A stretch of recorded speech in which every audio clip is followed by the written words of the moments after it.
ஒன்றும் இல்லை. அதே போல நம்ம தமிழ்நாட்டை சேர்ந்த ஒருத்தர் உயர் பதவியான துணை ஜனாதிபதி ஆயிருக்காரு. அதுல நம்மளோட கருத்து என்னங்க? எனக்கு நம்ம தமிழ்நாட்டை மட்டும் இல்லை, எனக்கு ரொம்ப நாளாக வேண்டிய ஒரு நண்பர்.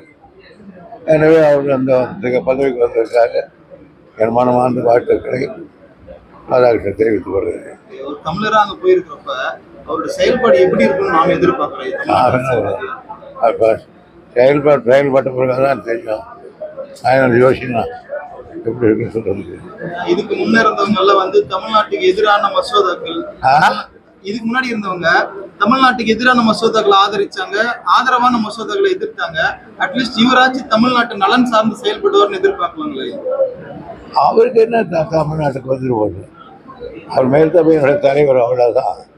அவரால் அவர் ஒன்று என்ன கேள்விகள் கேட்டார்னா சாதகமான கேள்வி அதுதான் தமிழ்நாட்டுக்கு கொடுத்தாரு. அந்த கேள்வி கேட்க சொல்லுவார், அவ்வளோதான் முடிய வராது.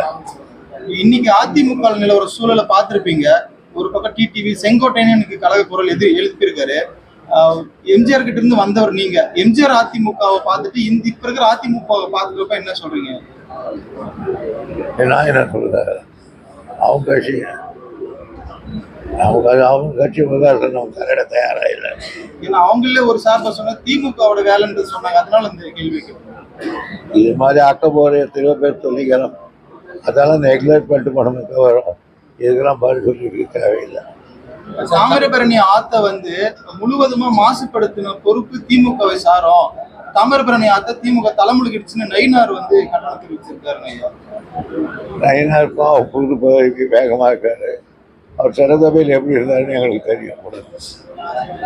அதே போல எமர்ஜென்சியை குறிப்பிட்டு ஸ்டாலின் அங்கிள் இப்போ மக்கள் உங்களை அப்பா அப்பான்னு கூப்பிடுறாங்க, இப்போ மக்கள் கதறது உங்களுக்கு கேட்கலையா அப்படின்ட்டு 1977 எமர்ஜென்சி குறிப்பிட்டு இப்போ திமுக ஆட்சி நடந்துட்டு இருக்குன்னா தாவேக தலைவர் விஜய் பகிரங்கமா குற்றம் சாட்டுறாரு.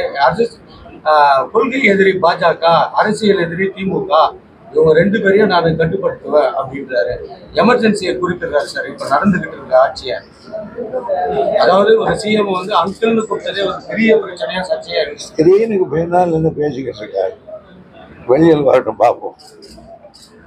அவருதான் சனிக்கிழமைகள் மட்டும் கேம்பெயின் வச்சிருக்காரு விஜய். அதுக்கு எனக்கு சனிக்கிழமை வச்சாலும் வெள்ளிக்கிழமை வச்சாலும் எங்க பணியை நாங்கள் செய்ய